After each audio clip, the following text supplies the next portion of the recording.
Hey guys, so today I'm here to do my August wrap-up.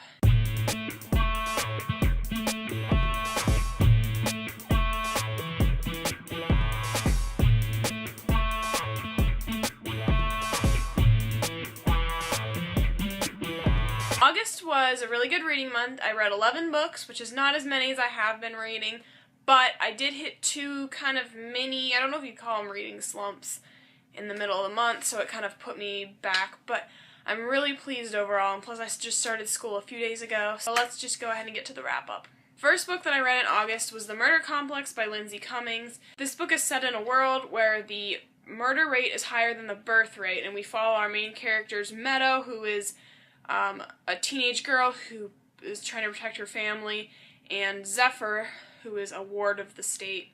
And yeah, crazy things happen. It's very violent. I would not want to live in this world. I think I found the dystopian world that I would least like to live in. I really enjoyed this book. It was very fast-paced. It's almost 400 pages, but it didn't feel like it. Like, I would read and I would think I hadn't read that many pages, and I'd look down and I'd read 50 pages. Like, overall, it was really good, and I gave it a 4 out of 5 stars. The next book that I read in August is Frostbite by Rochelle Mead. This is the second book in the Vampire Academy series. I thought this was much better than the first one. I really enjoyed the first one, but this one was even better. And I've heard that the series only gets better, and I'm so excited to continue. I also liked is the prologue kind of like recapped the entire last book. So anything that I might have forgotten was recapped in the prologue, and I really liked that she did that. I think all books should do that. I ended up giving this a 4.5 out of 5. I'm kind of reserving that 5 for, since I'm told the series gets better. So. Okay, and here's where I kind of hit my little reading slump. I tried to read Throne of Glass by Sarah J. Maas. It's not like it's bad so far. I got about this far into it. I do want to continue reading it, but I just am really having a hard time getting into it.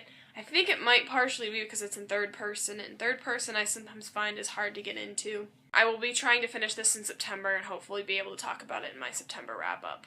And then, so in order to get out of reading slump, naturally I always go towards contemporary books, so I picked up The Statistical Probability of Love at First Sight by Jennifer E. Smith, and it's exactly what I needed to get out of my reading slump. I read this. It's really short. It was really cute.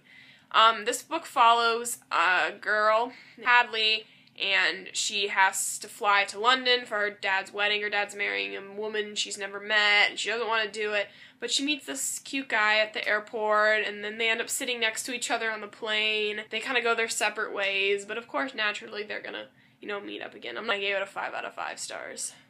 The next book that I read in August was Maybe Someday by Colleen Hoover. This was my first Colleen Hoover and my first new adult book, and let me just say it's not going to be my last, because I really enjoyed it. This book follows a girl named Sydney. Her boyfriend cheats on her with her roommate, so she obviously doesn't want to live there anymore. So she moves out, but she has no place to live, so her neighbor, Ridge, offers to let her crash in his apartment for a few days until she can get everything settled. In exchange, she was going to help him write music for a band that he's part of.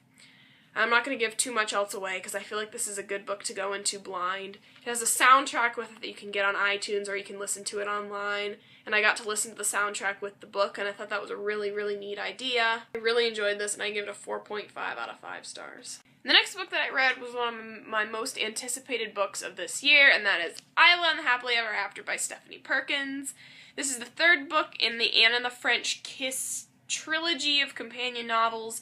You don't necessarily have to read them in order. The book follows Isla, who is a student at the School of America in Paris, which is where Anna goes in the first book. She follows her, and then Josh, who is also in Anne and the French Kiss. She's had a crush on him all through high school, and finally they kind of get together. They get together pretty early on, and you get to see how their relationship goes. I really enjoyed this, although I have to say it's my least favorite of the three. I did have a few problems with it. Isla at some points was really annoying.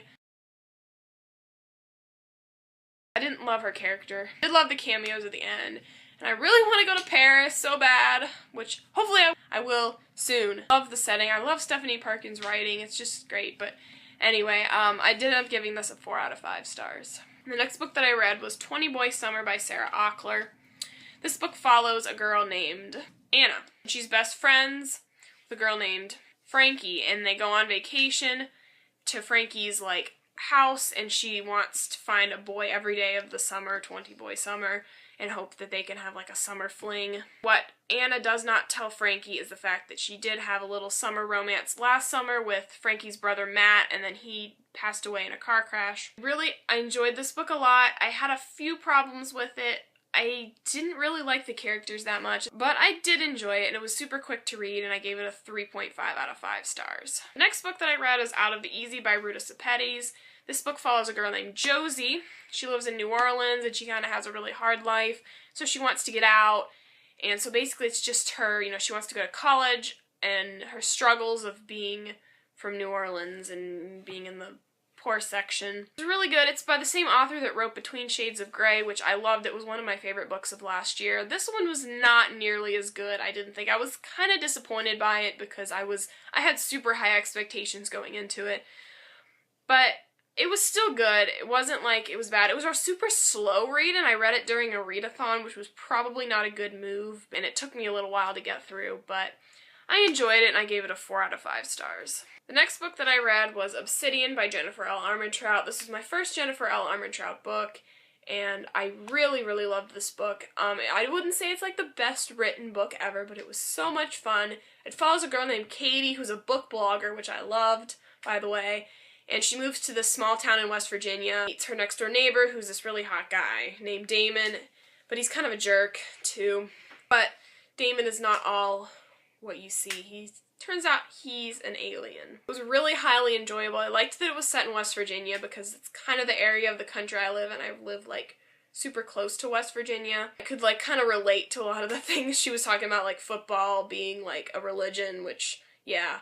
I cannot wait to continue this series, and I gave this a 4.5 out of 5 stars. The next book that I read was We'll Always Have Summer by Jenny Han. This is the third book in the like summer trilogy. And as you might know, I read the first 2 books back in July. I did not like them. The first one was okay, the second one I hated, and I was going to marathon them, but I just could not continue.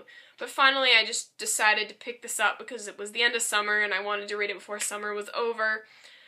And I actually really enjoyed this one. I don't know what it was, but for some reason the main character was like super annoying in the last 2, and for some reason she was just more tolerable in this book.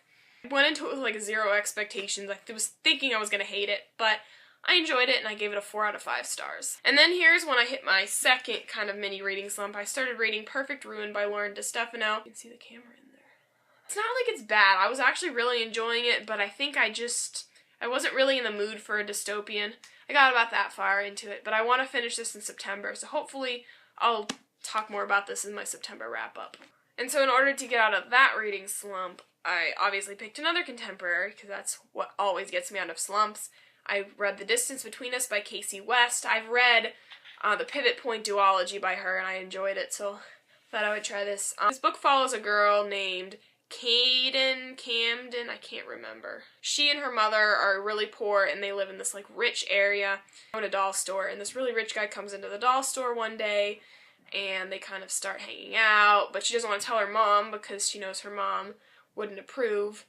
Anyway, it was really cute, it was really good. It was once again, exactly what I needed to get out of my reading slump, and I gave it a 5 out of 5 stars. The last book that I read in August, was Let's Get Lost by Adil Said. I was really excited to read this because I found out it follows a girl named Layla who's taking a road trip to Alaska to see the Northern Lights, and on the way she meets 4 people. It's told from 5 different perspectives, the 4 people she meets, and then finally her perspective. Unfortunately, I was a little bit disappointed by this book. I did find it really hard to connect to the characters because of the fact it was in third person, and plus the main character, Layla, didn't really get her own section until the end, so you really didn't know too much about her, you just knew her through the other characters, but it didn't really feel like she was the main character. But I did really enjoy it. And I gave it a 3.5 out of 5 stars. I'm really interested to read other books that he writes later on because I really loved his writing style. So that's all the books that I read in August. I'm also currently reading The Beginning of Everything by Robin Schneider. I'm not very far into it. I just started it last night. I'm enjoying it so far, but we'll see. I'll talk more about this in my September wrap-up. Alright, so that's all I have for you guys today. I hope you enjoyed it, and I will see you again next time. Goodbye!